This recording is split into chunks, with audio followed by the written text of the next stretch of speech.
Welcome to another message from God's Word. This is Bible reading class number 154. We're studying the book of Exodus, a very, very, very exciting book. I have written an interlinear commentary, grammatical study, etymology, and everything you can think of on the book of Exodus. And we're going from that. I'm reading it, the translation mainly from Hebrew, because I will miss something if I read it from English. Miss a lot, actually. So let's start with verse number 27. Aaron and Moses meet after so many years, after 40 years. They haven't seen each other for 40 years. And so they're going to meet, and that's where we are. Vayomer hadavar el ha-haron elek ligrath Moshe ha-midbara vayelek vayepageshu bihar ha-Elohim vayeshak. And he said, Jehovah, unto Aaron, and Jehovah said unto Aaron, you go to meet Moses in the wilderness. And he went, and he met him in the mountain of God, in the mountain of Elohim here. The mountain Bihar, B as a preposition there, Har is mountain, and the mountain of the God, Ha Elohim. And he kept on kissing him. The word Isaac, or Itzik, is the root of this word, and he kept on kissing him. Third person masculine singular cow, while consecutive person. I can imagine after 40 years now, they see each other, brothers. Moses is now 80 years old, and Aaron is even older than that. And he told him, Moses, and Moses kept on telling to Aaron, all the words of Jehovah, all of the edicts, all the words, the var is what it is here, which he had sent him, and all of the signs which he had commanded him. Now, where is the power to do these signs? In the rod of God. God had placed in that inanimate object all of this power. When Moses, it was like a magic wand. And when Moses would say, or have Aaron say what he wanted to say, the rod would bring it to be. In other words, God did it, because this is God's rod, or the rod of God. And he walked Moses, and kept on walking, and Aaron, and they gathered all of the elders, the sons of Israel. Now, the family heads is what it's talking about. All of the family heads of the sons of Israel. And they had still had family heads all of those 400 years down in the land of Egypt. They still know what family they were from. And now they're going to meet with them.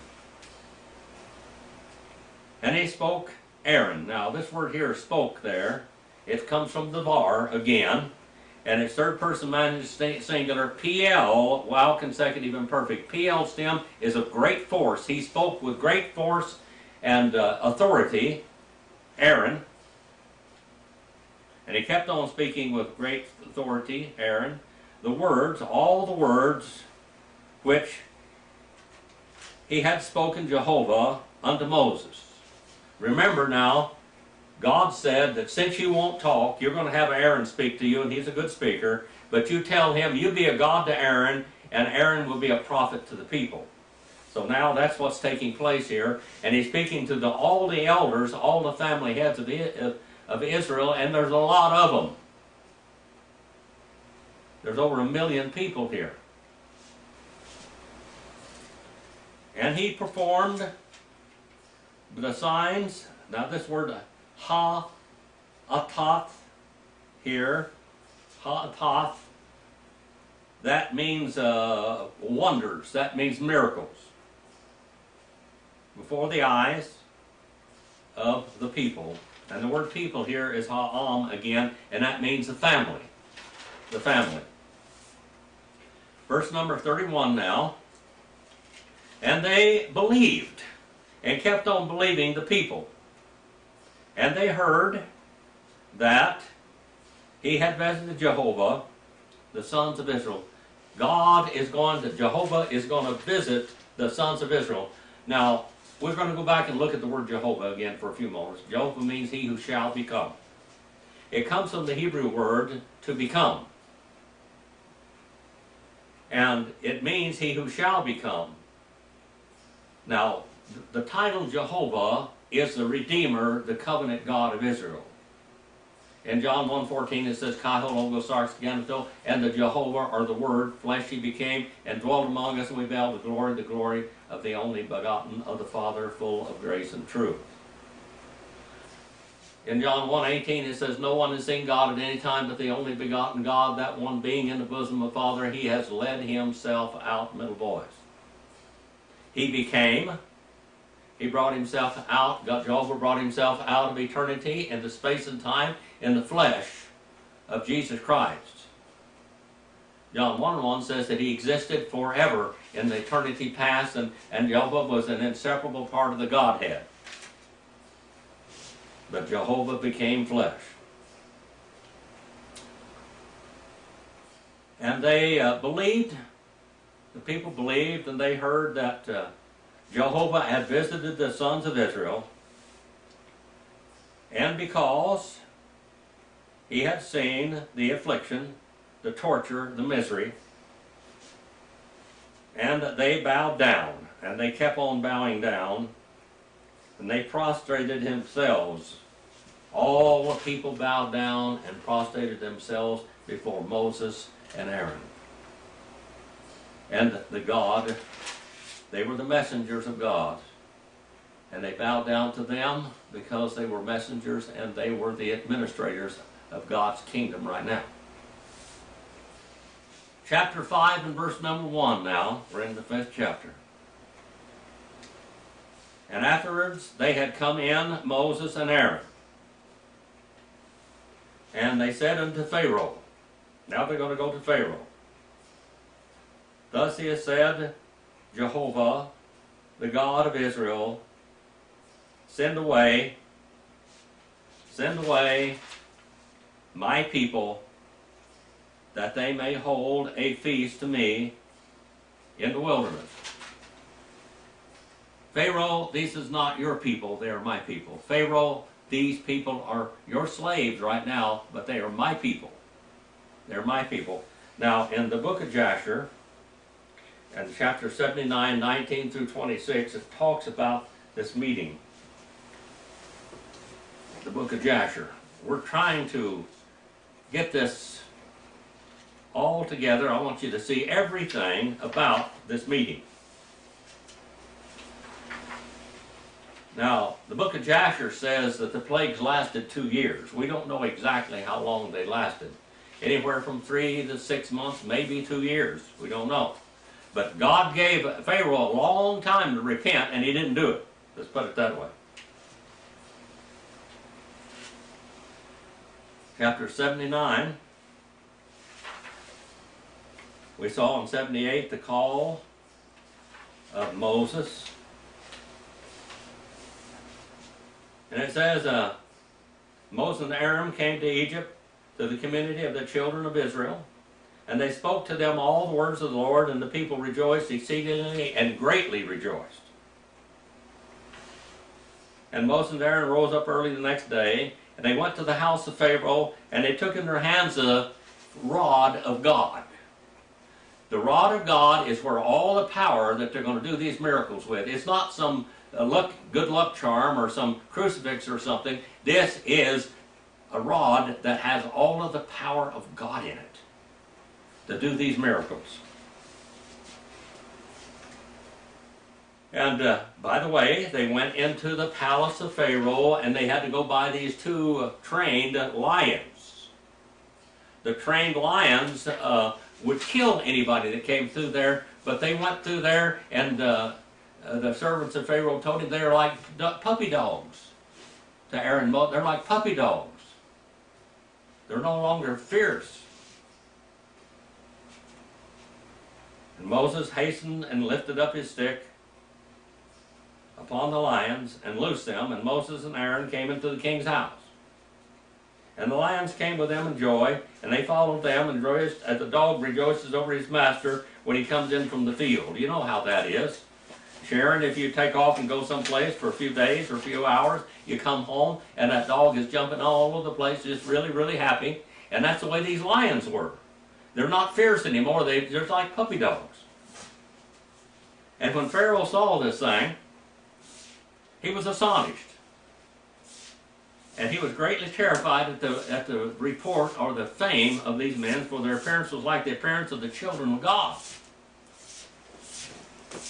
And Pharaoh said to Moses, "What do you require?" And they answered and said, "The Lord God of the Hebrews has sent us to you to say, send forth my people that they may serve me."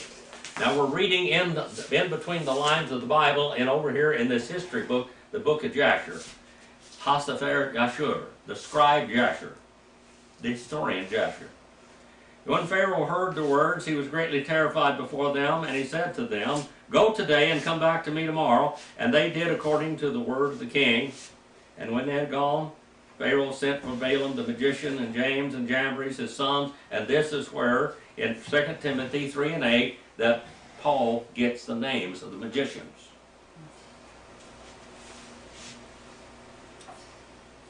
And all the magicians and all the conjurers and counselors, they belonged to the king, and they all came and sat before the king, Pharaoh. And the king told them all the words which Moses, his brother Aaron, had spoken to him. And the magician said to the king, "But how came the men to you on account of the lions which were confined at the gate? How did they get here?" And the king said, "Because they lifted up the rod against the lions and loosed them, and they came to me, and the lions rejoiced at them as a dog rejoices to meet his master." And Balaam, the son of Beor, the magician, answered the king, saying, "These are none other than magicians just like we are. Now therefore send for them, and let them come, and we will try them." And the king did so. And in the morning Pharaoh sent for Moses and Aaron to come before the king, and they took the rod of God and came to the king and spoke to him. Now the devil has great powers, people. Great powers. He is not omniscient, he is not omnipresent, he is not omnipowerful, but he has great powers. He is a supernatural being. Now this supernatural being, Satan, is working through Jannes and Jambres. "Thus said the Lord God of the Hebrews, send my people that they may serve me." And the king said to them, "But who will believe you that you are the messenger of God, and you have come to me by this order? And therefore give me a wonder, a sign, a miracle in this matter, and then the words which you speak will be believed." And Aaron hastened and threw the rod of his hand into Pharaoh before him, and the rod turned into a howler, a tanin, a dragon, a fire-breathing dragon, a supernatural being, a leviathan. And the sorcerer saw. Now, just imagine this now. First of all, when Aaron throws his rod down, Moses saw it turn into a serpent before. But it's not a serpent now. It is a giant, supernatural Leviathan dragon. Let me tell you a little bit about the history of Leviathans in the Bible. There was a lot of legends about them. Everybody that went out in the sea, when there was a great storm in the sea, they thought the Leviathan was stirring up the waters against them. The Leviathan of supernatural power causing these great storms.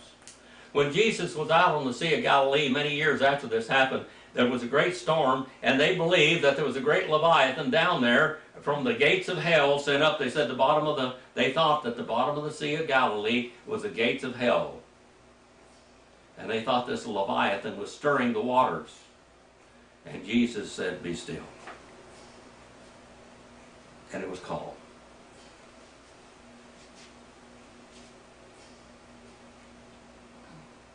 And the rod turned into a leviathan.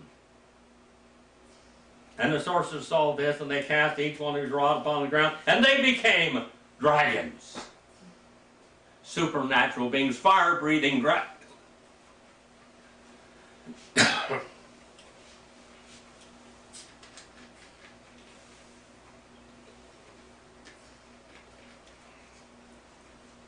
Now the dragon of Aaron's rod lifted up its head and opened its mouth to swallow the rods of the magicians.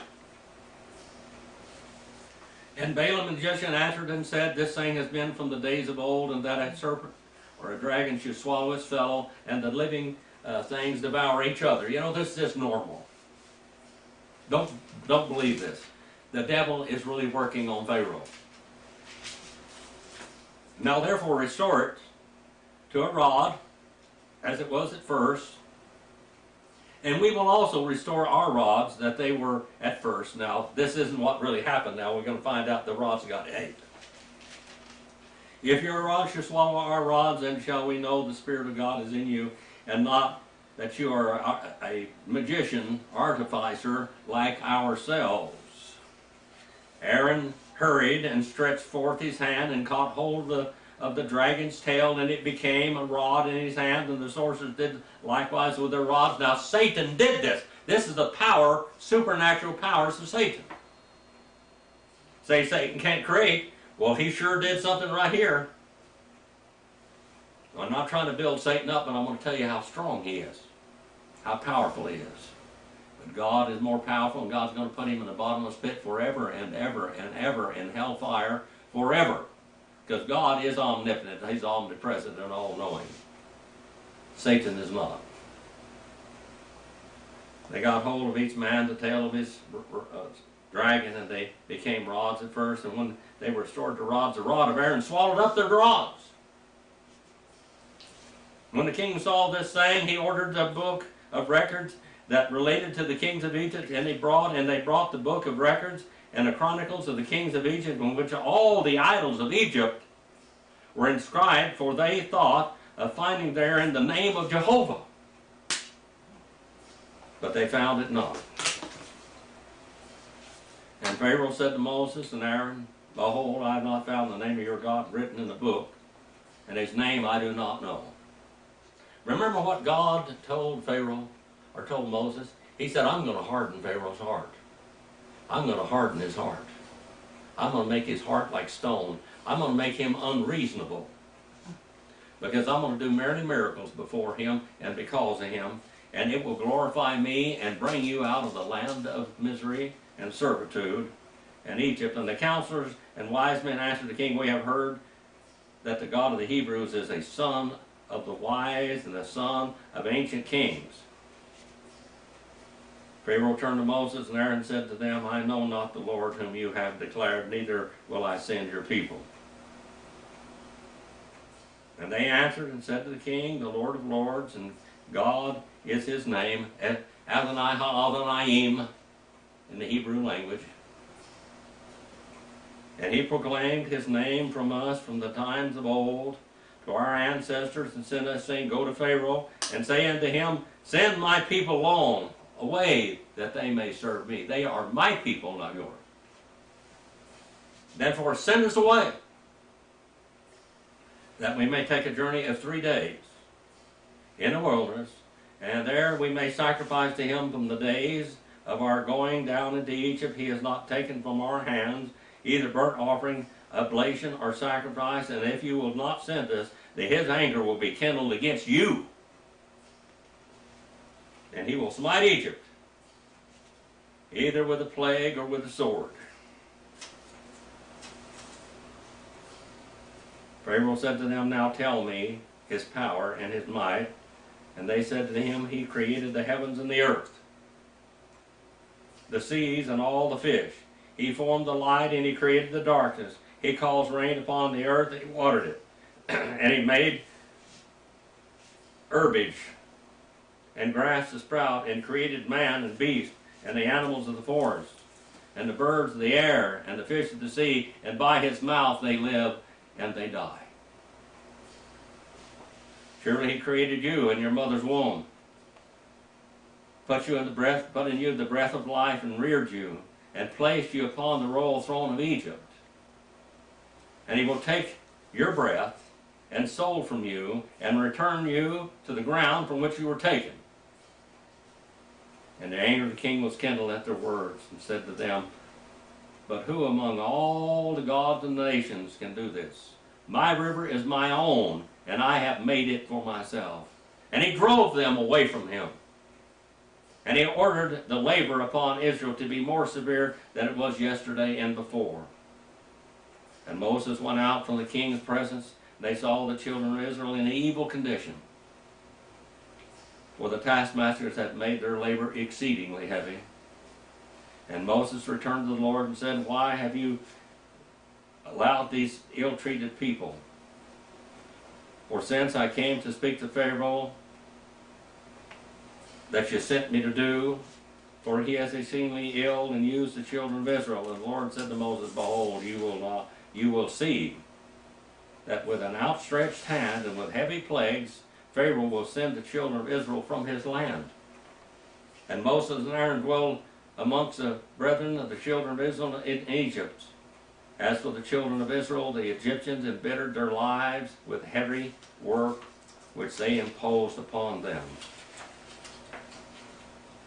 At the end of 2 years, the Lord again sent Moses to Pharaoh to bring forth the children of Israel and to send them out of the land of Egypt. Now it says here that there was a lot of lapse in time. We don't know how long it was. Let's go back now and read from God's Word up to where we read in the book of Jasher. The book of Jasher is not an inspired book, but it is a history book written during this time. And afterwards he had come in Moses and Aaron, and they said unto Pharaoh, thus he has said, Jehovah Elohim, or Jehovah our God, the God of Israel, send away my people, that they may hold for me a feast in the wilderness. And he said, Pharaoh, and kept on saying, Pharaoh kept on saying this over and over and over again now. Who is Jehovah? Who shall I keep on listening to? In whose voice to send away Israel? The word send away there in the PL stem, it means violently send them away. And boy, later on that happened. Not I do know him, Jehovah. And also Israel not I shall send away. Israel not shall I keep on sending away. And that's in the PL stem. I'm not going to run them out of the land. I'm not going to push them out of the land. But he would. God wasn't finished with him yet. Now whether it was 6 months or a month or 2 months or whatever it was between this period of time when he went there and performed the miracles in the palace of Pharaoh, remember the magician said he's just like us. This is just like us. We're just magicians just like he is. We have powers. These magicians had powers, didn't they? How could they not, if they didn't have power, how could they turn their rods into leviathans, dragons? Yeah. It was by the power of Satan. And they said and kept on saying, Elohi, the God of the Hebrews, he has met upon us, he's met with us. Let us go, let us walk, please, a journey of 3 days into the wilderness. And allow us to offer sacrifices to Jehovah, our God, lest he meet us with pestilence. Pestilence. Pestilence. Death. And then with sword. With desolate, famine, sword, wastelands. Unless he shall attack us. That's all in that word. That's all in that word there. Let's look at that word now. Be Shoreb, and Hob, or Bob Debar. Pestilence. He will turn this place into a wilderness. Remember back in Joseph's day, Egypt became a wilderness for a while. 7 years of wilderness. He said, I'm going to he'll dry up the land again, Pharaoh. He'll wipe this place out. He did it before. And they said unto them, the king of Egypt, Malek Mitzrayim, Lama. Why, Moses and Aaron, you disturb, you become unruly. You become unruly in my presence. So that the people leave their work, you get out of here and go to your burdens. You get out of here and you go to work. From their work, their products of employment, their deeds. Mem ma asal. Again, the word asal there, that means the slave. Verse number 5 now. Wayomer, and he said to Pharaoh, behold, hen, behold, Rabin, many now people in the land, and you make them to cease their works, their burdens, their labors. There are many people in this land, and you're wanting to make them cease their labors and go out in the wilderness for a party? And he commanded Pharaoh in that day that his taskmasters press, his overseers, ha-na-gesim, his overseers, his taskmasters, among the people, their taskmasters or overseers, saying, not, ye shall continue, ye shall add again to give them straw. Now they were making bricks, remember, like adobe bricks. And to make adobe bricks stick together so it won't break and just crumble up, they put straw in it. And so he said, from now on, you don't give them straw. You make them go get the straw themselves and make them give you the same amount of bricks. They have to be the same tally as before. You shall not keep continuing giving them straw to the people.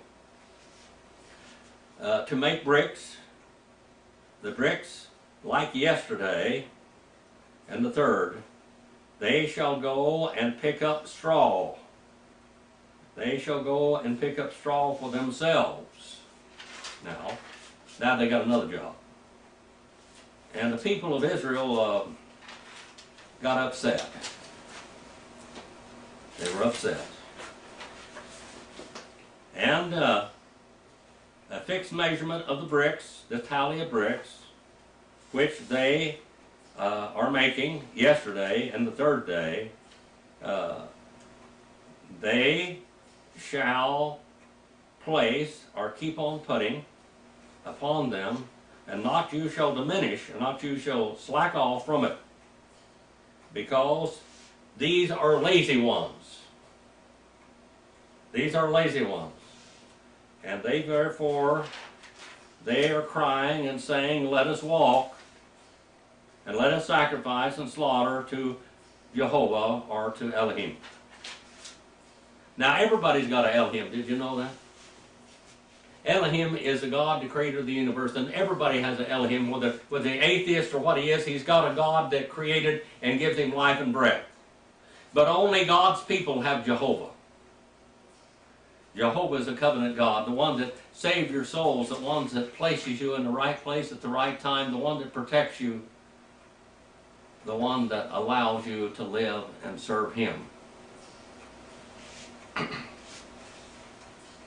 And let it become heavy. The slaving. Let their slaving become heavy. All the history of the world, slavery has been a curse upon mankind. The sons of Ham made the first slaves. The sons of Cain even before that, made slaves. God cursed the ground because of Cain, and Cain made slaves out of mankind so he could produce the same as he did before and live in luxury. He used other people to sweat. And that's what's happened in the history of the world. In the Arab world today, in the Muslim world today, you still have slavery. In America, you have slavery in the Muslim world under Sharia law, because they can have all of the slaves they want. And they demand that they live under Sharia law and not the Constitution of the United States, or wherever they go, whether it's in Denmark, Sweden, or wherever it is, in England. They want to be under their so-called prophet's law, Sharia law.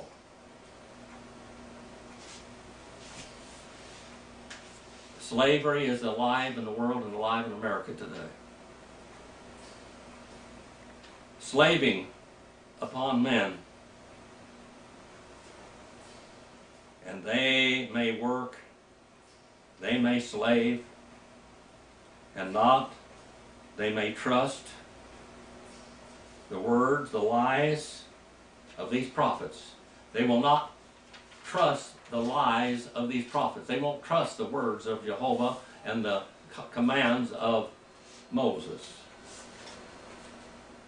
And they went out, the taskmasters, the people, upon the people, their overseers, their foremen, and they spoke unto the people, saying, thus he has said, Pharaoh, not I will give you to your straw. I will not give straw to you anymore. And you go out and you take for yourselves straw. You got one more job to do, from which you may find, because not shall be the tally diminished from your work, not one little bit. Now, according to the book of Jasher, I want you to understand the tribe of Levi was never in this hard labor. They were goldsmiths and silversmiths. They weren't among these slaving ones here. They had different jobs. 5 and verse 12. And he scattered the people in all the land of Egypt to pick up stubble and straw for the bricks. And the taskmasters urging, saying, complete your work according to each, the word here is yom davar, each quota for each day, each work for each day, each tally for each day, in the day, just as had become the straw before. When you had straw before provided for you, you're going to make the same amount of bricks every day that you made when you didn't have to go gather straw. Now, there's a lot of straw in the land of Egypt because it's a land of red mud and canal banks, remember? Canal banks and red mud, it's an irrigated land, and they grew a lot of wheat and barley in that country. And they were beaten. The overseers, the sons of them, they had been beating them. They kept on beating them, they kept on beating the sons of Israel, the taskmasters,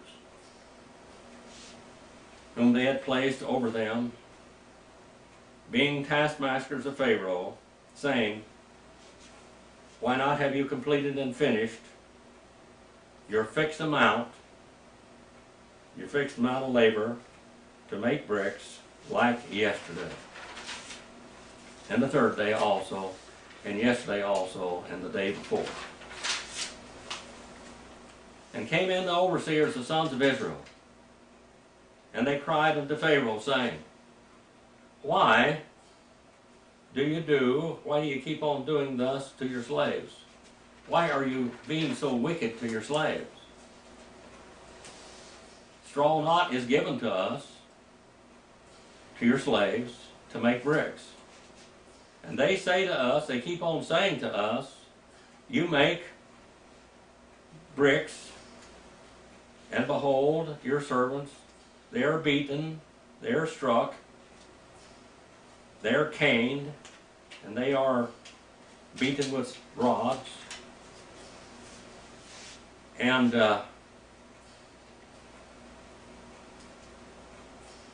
and they have sinned against your people. Your taskmasters have sinned against your slaves. And he said, they are lazy, and they're being lazy. Therefore you, saying, let us go, and let us walk in sacrifice and slaughter to Jehovah. And now, go and get back to your work. Get back to your slaving. And straw not shall be given to you, and the fixed amount of bricks ye shall give. And they saw the overseers of the sons of Israel themselves in extremity, saying, not, ye shall fall short from your quota of bricks, not like in the days past.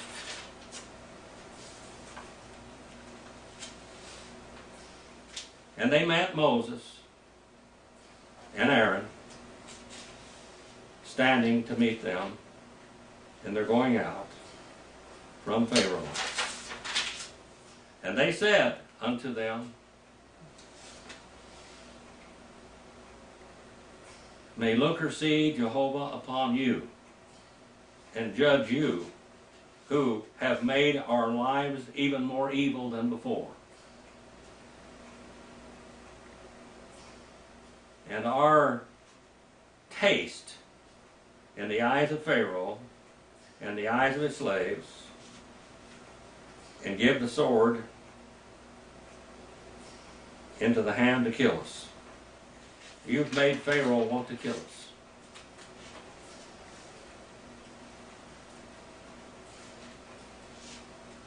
And now Moses and Aaron go unto Jehovah, and he returned Moses and Aaron to Jehovah. And Moses said, Lord Adonai, Lord of lords, why have you done this evil thing to your people, to this your people? And why then have you sent me? And since I came in unto Pharaoh to speak in your name, he has done evil to the people, to this people, and delivering not, you have delivered your people. And Jehovah said unto Moses, now, you shall see what I shall do to Pharaoh, because with a mighty hand he shall send them away. With a mighty hand he shall send them away, and in a hand strong he shall drive them out from the land, from his land. Mi'aretz, from his land. He's going to drive them out forcefully from his land. What a story, huh? Mm-hmm. The story of a God that's going to deliver his people, and God is testing the people, and he's testing Aaron and Moses, and he's testing Pharaoh all at the same time. He's seeing what they're made out of. Seeing what they're made out of.